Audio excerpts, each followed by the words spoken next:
पत्नी ने न जाने क्या किया था कि पति ने उसे एक के बाद एक कई थप्पड़ जड़ दिए। हमेशा हर सिचुएशनों को शांति से हैंडल करने वाली पत्नी भी इस बार इतनी शांत हो उठी कि उसने अपनी चप्पल ही निकालकर पति की ओर दे फेंकी। चप्पल पति के बालों को छूते हुए निकल गई। ये किस्सा यहीं पर ख़त्म हो सकता था, मगर पति ने इसे अपनी मर्दांगी का विषय बना लिया और बात बद से बदतर होती चली गई। रिश्तेदारों ने भी आग में घी का काम किया। किसी ने कहा, जो औरत अपने पति को चप्पल से मार सकती है वो ना ही तो वफादार हो सकती है और ना ही पतिव्रता। ऐसी औरत परिवार ही नहीं पूरे समाज पर कलंक की तरह है। बीवी के पक्ष वाले कहाँ पीछे रहने वाले थे। किसी ने कहा, 21वीं सदी में भी जो स्त्री के साथ मारपीट करते हैं उन्हें तो जेल भेज देना चाहिए। तो कोई कहता, जरूर उसको कोई और पसंद आ गई होगी, इसलिए अब पत्नी से मारपीट करने लगा है। बात कोर्ट तक पहुंच गई। दोनों पक्षों ने एक दूसरे के खिलाफ केस फाइल कर दिया। पति ने चरित्रहीन होने का तो पत्नी ने दहेज और शारीरिक उत्पीड़न का आरोप लगाया।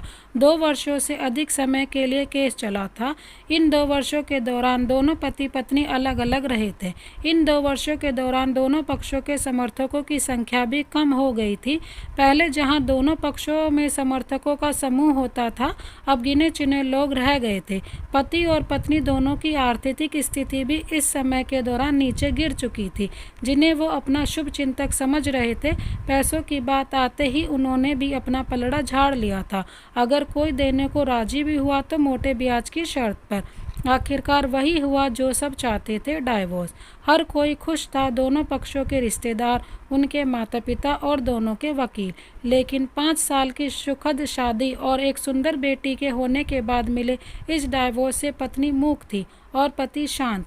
शायद ये एक इत्तेफाक ही था कि इस खुशी को मनाने के लिए दोनों पक्ष के लोग एक ही चाय की टपरी पर बैठे आमने सामने। इत्तेफाक इसलिए क्योंकि ज़्यादातर लोग जो एक दूसरे के विरोध पक्ष को सपोर्ट कर रहे थे वे एक दूसरे को अच्छे से जानते भी नहीं थे। पति पत्नी भी इन्हीं सभी से एक दूसरे के सामने मेज पर बैठे।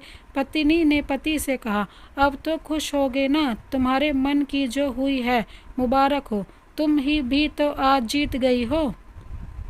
मुझसे तलाक जो तुम्हें मिल गया, कॉन्ग्रेचुलेशंस टू यू।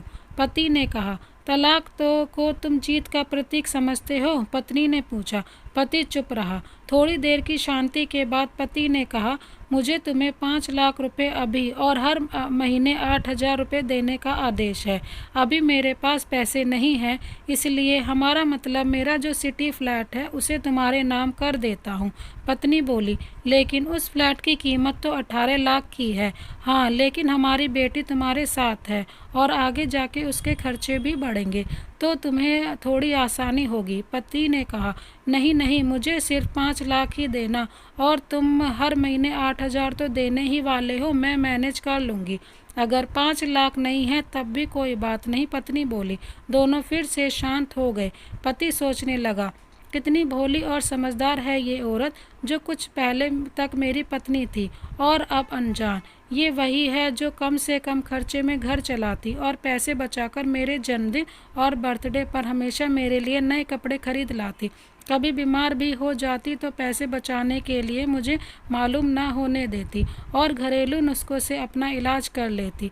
मगर घर में कोई और बीमार होता तो तुरंत डॉक्टर के पास लेकर जाती। मेरी ही मति मारी गई थी। मैं ही अपनी झूठी मर्दांगी के चक्कर में इतनी बड़ी गलती कर बैठा। पत्नी के दिमाग में भी उथल पुथल चल रही थी। अभी भी वैसा का वैसा ही है। पहले भी खुद से ज़्यादा हमारे बारे में सोचता था और अब भी वही कर रहा है। ये वही आदमी है जो मुझे एक्सीडेंट से बचाने के लिए खुद मोटरसाइकिल के आगे कूद पड़ा था और अपनी उंगली तोड़वा बैठा था। पता नहीं कौन सी मनुष्य घड़ी में मैं झगड़ा कर बैठी।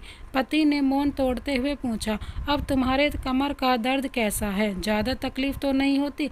पत्नी हल्का सा मुस्कुराई और बोली, अभी भी होता है, अब तो पेट में भी क्रैम्प्स उठते हैं। वो तो होगा ही, तुम योगा या कसरत भी तो नहीं करती हो। अब किसी गायनेकोलॉजिस्ट को ज़रूर दिखा देना। पति ने कहा, तुम बताओ तुम्हारा अस्थमा कैसा है अब? क्या अब भी दौरे पड़ते हैं? पत्नी ने पूछा। हाँ पड़ते हैं, पहले से ज़्यादा, क्योंकि अक्सर इन्हेलर भूल जाया करता हूँ। याद दिलाने के लिए तुम जो नहीं हो अब, पति बोला। पत्नी के आंखों में आंसू आ गए। वो बोली, मेरे चरित्र पर सवाल नहीं उठाने चाहिए थे, ये तो परिस्थिति आती ही नहीं। हाँ मैं जानता हूँ, तुम बहुत अच्छे हो, मुझसे गलती हो गई, बहुत बड़ी गलती, मैं लोगों के बहकावे में आ गया था। पति बोला, तुमने भी तो मुझ पर दहेज का इल्ज़ाम लगाया था। वो बोला, गलत था और इस बात का मुझे भी पछतावा हुआ। पत्नी ने कहा। पति कुछ कहना चाह रहा था लेकिन हिचकिचा रहा था। पत्नी ने पूछा, कुछ कहना चाहते हो? वो बोला, क्या सब पहले जैसा नहीं हो सकता? क्या मतलब? पत्नी बोली, मतलब कि हम फिर से पहले की तरह पति पत्नी बनकर, सच्चे दोस्त बनकर नहीं रह सकते? पति बोला, पर ये डाइवोर्स के पेपर दिखाते हुए पत्नी ने कहा, फाड़ देते हैं। पति ने अपने पास रखे डाइवोर्स के पेपर फाड़ते हुए कहा। पत्नी ने भी अपने पास रखे पेपर फाड़ दिए। सभी हैरान थे, वकील, रिश्तेदार और माँ बाप। पति पत्नी दोनों एक दूसरे के हाथ में हाथ पकड़े अपने घर की तरफ चले गए। दोस्तों, ये कहानी उन हर पति पत्नी के लिए बड़ी सीख है जो छोटी छोटी बातों पर लड़ते और इन झगड़ों को बड़ा बना के अलग होने का डिसीजन लेते हैं।